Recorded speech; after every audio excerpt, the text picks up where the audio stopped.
Jail की इमारत से बाहर आकर मैंने राहत की गहरी, लंबी सांस ली। उस मनहूस इमारत की ओर पलटकर देखे बगैर पैदल ही चल पड़ा। आज़ादी के रोमांचक एहसास और नवीन उत्साह की अनुभूति के कारण मेरी चाल खुद ब खुद तेज हो गई। मैं बिल्कुल बेगुनाह था। मुझे गुनहगार ठहराने की पुरजोर कोशिश करने वाले भी इस असलियत से अनजान नहीं थे।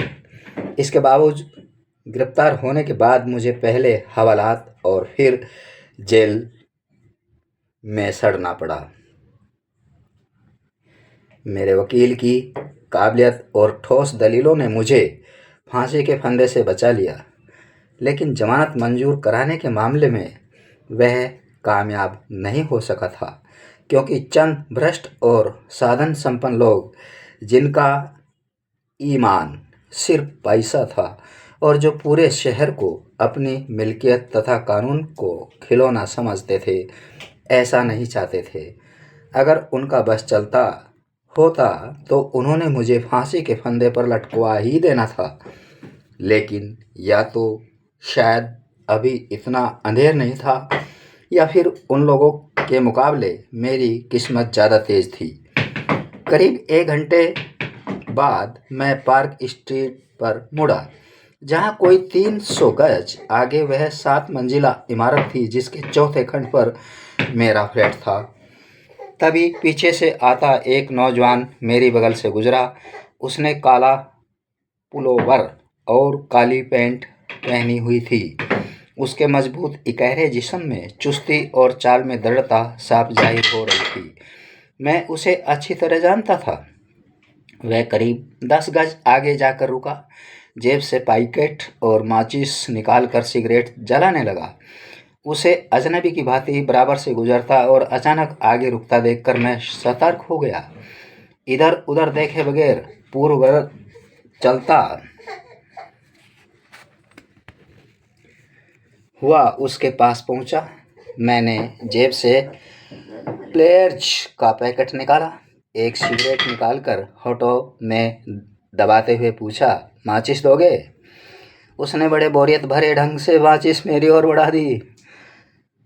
आपका पीछा किया जा रहा है अजय बाबू, वह अपने उसी अंदाज में धीरे से बोला। मैं लापरवाही जाहिर करता हुआ सिगरेट जलाने लगा। वह 25-30 गज पीछे है, उसने कहना जारी रखा। मैं अभी उसे अच्छी तरह नहीं देख पाया हूँ। मैंने माचिस उसे लौटा दी। मैं घर जा रहा हूँ मदन, मैं सिगरेट का धुआं उगलता हुआ बोला। वहीं आ जाना, और आगे बढ़ गया। इमारत में लिफ्टमैन कोई 20 वर्षीय नया लड़का था। उसका चेहरा सख्त था और जिस्म कसरती। लिफ्ट में दाखिल होते समय मैंने नोट किया वह मुझसे निगाहें चुराने की कोशिश कर रहा था। उसने यह तक भी नहीं पूछा मैंने कौन से फ्लोर पर जाना था। हालांकि मैं उसे पहली बार देख रहा था, लेकिन उसने मेरे बताए बगैर ही लिफ्ट चौथे खंड पर रोक दी। मैं लिफ्ट से बाहर निकला, जेब से चाबी निकालता हुआ अपने फ्लैट की ओर बढ़ा। फ्लैट में दाखिल होते हुए रोमांच सा महसूस करके मैं दरवाजे में ही रुक गया। ड्राइंग रूम में हर चीज़ अपनी उसी हालत में मौजूद थी जैसे कि मैं छोड़कर गया था। फ़र्क सिर्फ इतना था कि हर तरफ धूल की एक मोटी तह जमी थी। लंबे अरसे तक बंद रहने की वजह से अजीब सी घुटन कमरे में थी। मैं आगे बढ़ा, खिड़की खोल दी, कमरे में साफ हवा आने के लगी। मैं बेडरूम में पहुंचा। धूल और घुटन के अलावा वहां भी सब कुछ यथावत था। बेडरूम की खिड़कियां खोलने के बाद मैंने राइटिंग डेस्क पर रखी चांदी की फ्रेम युक्त फोटो उठा ली। जेब से रुमाल निकाल कर बड़े प्यार से उसे पोंछने लगा। उस फोटो में एक जवान और निहायत खूबसूरत लड़की बड़े ही रोमांटिक अंदाज में बीच पर खड़ी मुस्कुरा रही थी। बेहद समझदार और बेहद वफादार वह लड़की मेरी गर्लफ्रेंड थी, नीना। मेरे मुकदमे की सुनवाई के दौरान मेरे वकील के साथ उसके सहयोग ने अभियोग पक्ष के केस की बुनियाद ही उखाड़ फेंकी थी। नीना मेरे साथ फ्रेंडशिप के इस रिश्ते को विवाह की गांठ लगाकर और भी ज़्यादा मजबूत और अस्थायी बनाना चाहती थी। इस फोटो की यहाँ मौजूदगी उसकी इसी चाहत का एक हिस्सा थी, यह जानते हुए भी कि उसकी यह चाहत पूरी होनी अगर नामुमकिन नहीं तो बेहद मुश्किल ज़रूर थी। फ़ोटो साफ करके मैंने यथा स्थान रख दी। फिर देर तक एकटक उसे घूरा, लेकिन एक भी बात ऐसी नज़र नहीं आ सकी जिसकी वजह से कहा जा सके वह एक खौफनाक अपराधी की बेटी थी, जो कि वह वास्तव में थी। मैं किचन में पहुंचा। वहां भी धूल का साम्राज्य स्थापित था। एक झूठे प्याले में मेरी अंतिम चाय के अवशेष का निशान मौजूद था।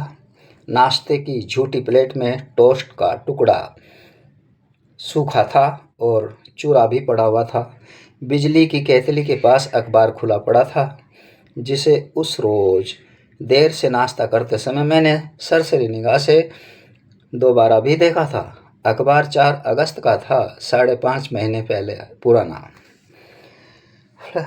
प्लेट और प्याला सिंक में रखने के बाद मैंने बिजली की केतली साफ की, फिर उसमें चाय के लिए पानी डालकर स्विच ऑन कर दिया। करीब 20 मिनट बाद जब मदन आया, मैं ड्राइंग रूम में बैठा चाय चूसक रहा था। उसने कमरे में उचटती सी निगाह डाली और धूल जमी एक सोफा चेयर में बैठ गया। मदन शातिर जेब खतरा था।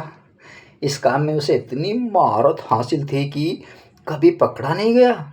इसके अलावा स्ट्रीट फाइटिंग में भी उसका जवाब नहीं था। इन दोनों खूबियों की वजह से स्थानीय अपराध जगत में उसका अपना एक अलग स्थान था। लेकिन बुनियादी तौर पर उसे जुर्म से नफरत थी, क्योंकि दूसरा कोई काम उसे आता ही नहीं था। इसलिए मजबूरन ये ढर्रा चलाया जा रहा था। 1 साल पहले उसकी इसी तीसरी खूबी ने ही मुझे उसकी ओर आकर्षित किया था।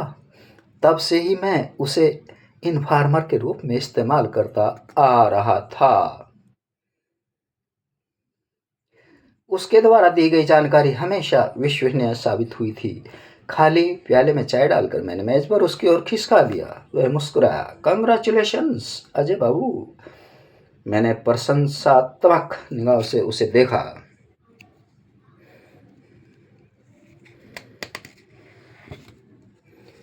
किस लिए?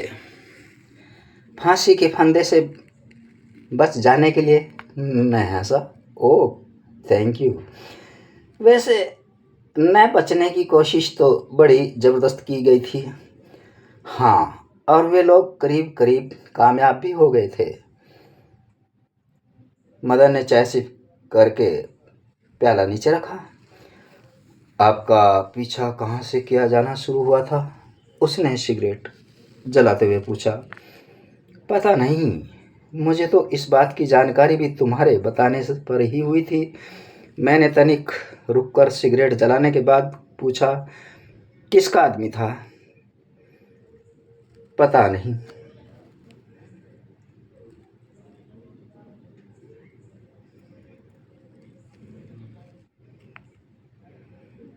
पूछताछ करूंगा।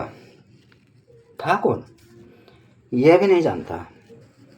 उसका हुलिया तो बता सकते हो? हाँ, ठिगना कद, भारी बदन, सांवली रंगत और दांत पीले, लाल काली चेक का कोट और कत्थई रंग की पैंट पहने था। दाएं हाथ की बीच वाली उंगली में नीले नग की चांदी की बड़ी मोटी अंगूठी थी। मैं कुछ नहीं बोला। वह भी खामोशी के साथ चाय पीने लगा। चंद अक्षण कुछ सोचने के बाद मैंने पर्स से एक 100 रुपये का एक नोट निकालकर उसके सामने रख दिया। मेरा एक काम और करोगे मदन? उसने पल भर के लिए मेरी ओर देखा, फिर सहमति सूचक सर हिला दिया। ज़रूर बताइए क्या करना है।